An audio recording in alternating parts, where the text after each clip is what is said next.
La mañanera de Ángel de hoy miércoles, media semana. Hoy voy a tocar un tema con usted que, si negare que me ha hecho reír, estaría mintiendo. La verdad es que me he reído, pero posteriormente he lamentado esa risa, porque más bien debería estar triste por los efectos perniciosos, dañinos, perversos que tiene para el país y su economía. Seguramente usted escuchó o leyó esta declaración o este planteamiento de López, cuando él se dice sorprendido porque se enteró que el salario mínimo en Guatemala y en algunos otros países de Centroamérica, no sé si Honduras o El Salvador, el salario mínimo es más elevado que en México. Y eso lo utiliza como argumento supremo para anunciar o dejar ver su intención a fines de este año, allá por diciembre, que se aumentará de manera sensible otra vez los salarios mínimos. Hasta ahí, pues esto no iría más allá de una exhibición de la ignorancia completa del presidente en lo que se refiere al papel del precio de la mano de obra en una economía abierta. Lo primero que debe decirse es de ese hallazgo que hace el presidente, es que en estos momentos la cola de mexicanos que han abandonado desde Aguascalientes, Querétaro, la Ciudad de México, Morelos, etcétera, para irse a vivir a alguno de esos países centroamericanos es inmensa. ¿Se imaginan ustedes ganar allá un salario mínimo más elevado que el que fija por ley en México la Comisión Nacional de Salarios Mínimos? ¿Se imagina usted? Pero hay un pequeño problema. La realidad es exactamente la contraria. Miles, decenas de miles o centenas de miles de los habitantes de esos tres países desde hace años migran enfrentando todos los riesgos y peligros para cruzar los países que les restarían para llegar a México y luego cruzar el territorio nacional para llegar a los Estados Unidos. Y dice uno, bueno, pero si el salario mínimo es allá muy alto. Lo que no entiende López es que en una economía el salario mínimo es uno solo de los factores, es un factor que explica la calidad de vida, el que esté una persona satisfecha con sus condiciones materiales. Y además, el otro problema es que al final de cuentas el salario mínimo es un precio, el precio de la mano de obra. En México, cuando se habla de salario mínimo, hay que irnos a las cifras del Seguro Social. Y encontramos que de un poco más de 20 millones de trabajadores inscritos en el Seguro Social, resulta que un porcentaje mínimo, que no estoy, si estoy equivocado le ofrezco una disculpa, creo que menos del 3% están registrados con el salario mínimo. Y una buena parte de ellos son personajes como meseros, comisionistas, que tienen un salario base, el salario mínimo, y posteriormente tienen un ingreso complementario que puede ser algunas comisiones o también parte de las propinas que se reciben en el lugar donde trabajan. El salario promedio de cotización en el Seguro Social de esos poco más de 20 millones de trabajadores formales rebasa los 380 pesos o 384, de tal manera que si eso lo multiplicamos por 30 días que tiene el mes, estaríamos hablando como de 11,500 pesos más o menos. Ese es el salario promedio de cotización de un empleado que está en la formalidad en México. Pero hay otras ventajas. Hay un sistema de educación pública que, por encima de los delincuentes de la CENTE, la CETEC, la sección 22, es más o menos aceptable en algunas regiones del país. Segundo, hay un sistema público de salud que, con todos los defectos que quiera usted encontrarle al Seguro Social, ahí está para atender una emergencia, etc. Y también, no obstante el deterioro de los niveles de seguridad en los últimos años, todavía hay áreas del país donde la violencia no es tan intensa, tan pronunciada como lo es en países como Salvador u Honduras.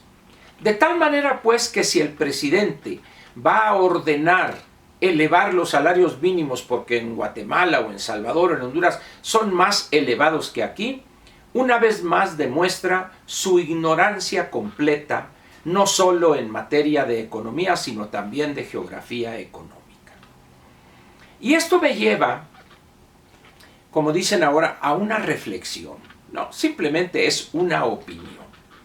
Una opinión resultado de estar pensando en este tema desde hace no pocos años. Y lo resumo de esta manera.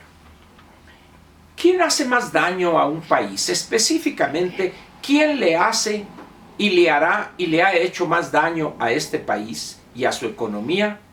¿Los corruptos o los ignorantes?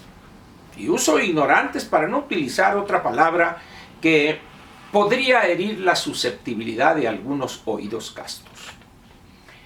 El presidente dice que el problema fundamental de este país es la corrupción y que había 500,000 millones de pesos que se iban a obtener, y la mentira que te eché, ya nadie habla de esos 500,000 millones de pesos. ¿Por qué? Porque era una ilusión nada más. Era una mentira burda para engañar incautos y obtener su voto. De la misma manera, ya casi no menciona él esa mentira burda y sin sustento jurídico alguno de que la corrupción ya es delito grave. Me he cansado de repetir que la corrupción no es delito, es una conducta moral. Los delitos son ciertas conductas que configuran un delito. En el caso de los funcionarios públicos, peculado, uso abusivo de funciones, etc. Hay un conjunto en la legislación penal en este país donde ciertas conductas de los funcionarios públicos están catalogadas como delitos, pero la corrupción no. Y no obstante eso, el presidente insiste en esa tontería jurídicamente hablando. Pero yo le voy a poner a usted un ejemplo para ver si estamos de acuerdo. Yo no sé cuántos años tenga usted, pero si tiene más de 65, a usted le tocó enfrentar y padecer 12 años de tonterías económicas de Echeverría y López Portillo. Estos dos hombres podrían tener muchos conocimientos jurídicos, mucha preparación, específicamente López Portillo, de los clásicos de teoría del Estado. Incluso hay por ahí un texto malón, pero hay un texto de teoría del Estado de López Portillo. Pero en materia económica eran unos completos ignorantes. Y como consecuencia de ello, de esa ignorancia total en materia económica, tomaron decisiones y aplicaron políticas públicas descabelladas. Y fueron tales sus decisiones que el país debió pagar un precio altísimo. Cientos de miles o miles de familias perdieron su patrimonio completamente, sus empresas, las empresas quebraron. ¿Quién cree usted que le ha hecho más daño a la economía, al país en su conjunto? ¿Cuánto le gusta a usted que haya apropiadose X o Y funcionario corrupto? ¿Cuántos millones de dólares piensa usted? ¿100, 200, 500 millones de dólares? ¿Usted sabe a qué nivel recibió de la deuda externa López Portillo? 18, 19, 20 mil millones de dólares. Y la entregó casi en 80 mil. En 6 años dilapidó prácticamente 60 mil millones de dólares que nos llevó en 1982, recuerde usted aquel severísimo problema de caja que le llamó así Jesús Silva Herzog, de tal manera que cuántos corruptos habría que tener y cuánto deberían haberse robado cada uno para equipararse con ese desastre económico financiero que causaron ambos presidentes, basados simplemente en su ignorancia económica. Y termino esta mañanera diciéndole a usted o preguntándole, ¿tiene idea usted, podría estimar el daño que le han causado en estos casi 10 meses al país? Ahí le va, apunte. Olga Sánchez, Villalobos el Lazader, Graciela Márquez y su mole artesanal en economía, Ebrard con sus excesos en relaciones, ¿quién más? Jiménez en comunicaciones, Alcocer que dice ahorita que sí hay desabasto, pero luego que no hacen falta, y ¿quién es más? Durazo, mi paisano, en seguridad. Y luego, ¿quién más? Déjeme ver, Zoé Robledo, que no sabe ni pegar una curita, una fotografía, pero ahí está en el Seguro Social. ¿Y quién más? Déjeme, faltan algunos otros, hombre, hay varios. Bueno, ahí luego me acuerdo. Pero el peor es el jefe de todos ellos. Tiene usted, me faltaba la trinca infernal, la troika, Bartlett, Romero y Nale. ¿Se imagina usted el daño que le han causado todo ese grupo de ignorantes, por no decir más feo, por supuesto?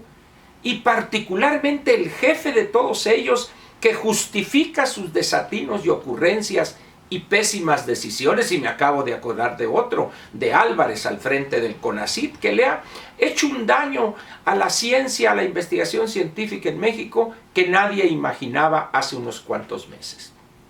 Por eso termino esta mañanera preguntándole a usted para que le piense. ¿Quién le hace más daño a un país y a su economía y a su futuro? ¿Los corruptos, con todo lo que puedan robar? ¿O los incapaces e ignorantes de la materia fundamental de la gobernación aquí y ahora, que es la economía?